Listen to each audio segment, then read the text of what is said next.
It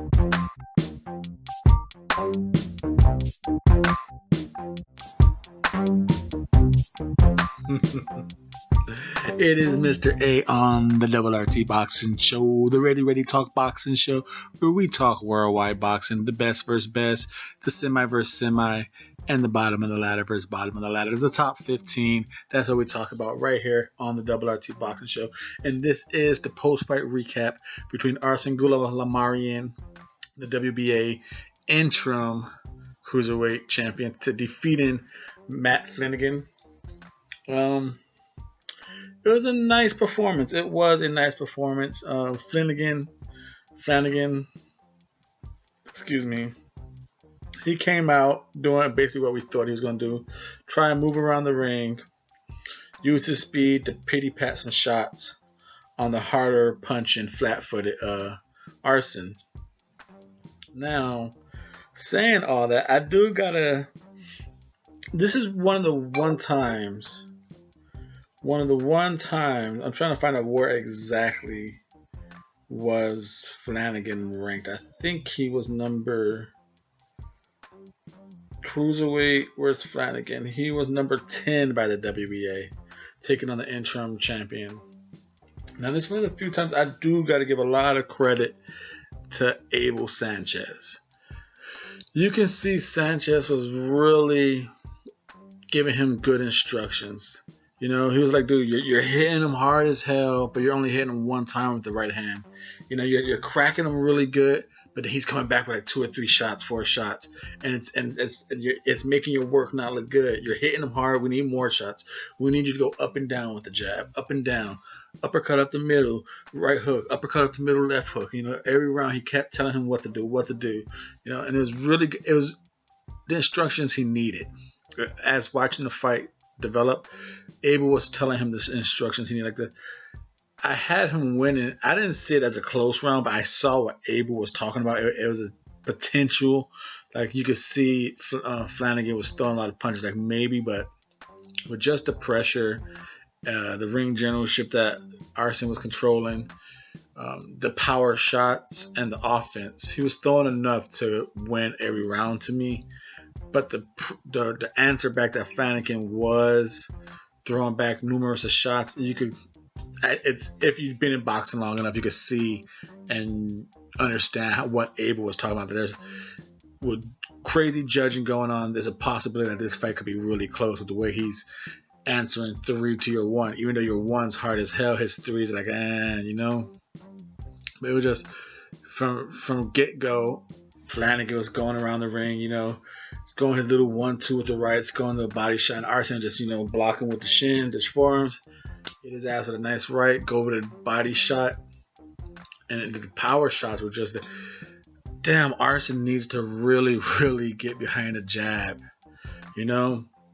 Like, the first 2 rounds, Abel was just laughing at him, like, okay, don't be so damn relaxed. Give me a crisp jab. Don't just flick it out there. Give me a crisp jab, a hard, crisp jab, because he was just like, flicking it.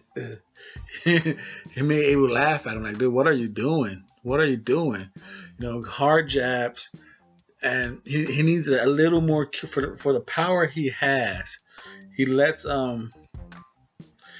letting Flanagan off the ropes a little too easy. Like, put him on the ropes and finish him. Pump the jab up and down, up and down. That's what Abel kept trying to tell him. Like, pump the jab up and down, up and down. Like, you're getting him on the ropes. You're hitting him hard with one. You're letting him go. You know, because every time Arsen really put forth the effort, throw a hard right hand and like 1 or 2 body shots and up and backed up to the head, every time he did like a combination like that, he completely controlled the fight. And then like it was about round 7, Abel was like, this dude's ready to go. Get him out of here. I want to get the hell out of here. We don't need to be here. He's a tough guy, but get him out of there. This fight is over. He's ready to go, Arsen. Get him out.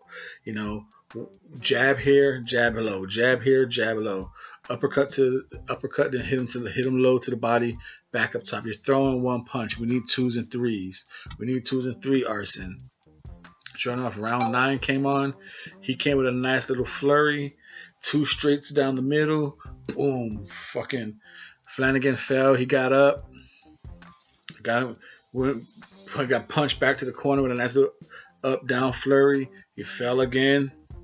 Beat him up across the ring, and finally the towel came thrown in. It's a good performance. Like, this is the second time the RT Boxing Show has covered Arsen Goulamirian.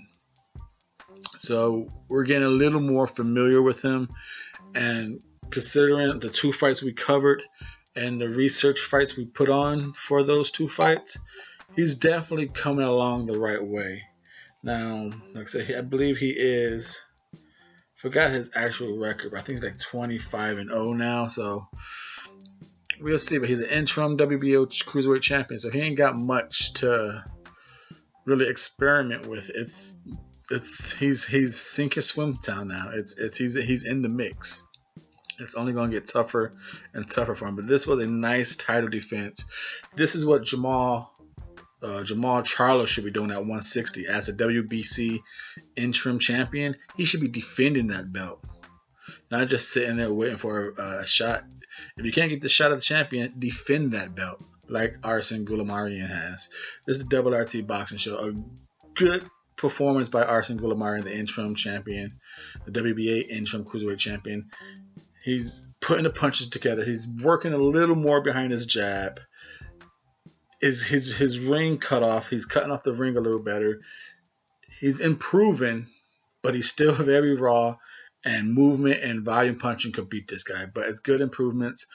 Good. It's a good future for this guy. It's gonna be interesting to see as he steps up. It's good to see he's fighting the top 10. Let's see where he goes at now. The RT Boxing Show. Please subscribe. Follow the show on Twitter at RTV Show. I am your host of the RT Boxing Show, Mr. A, and I'm out. Da-dum.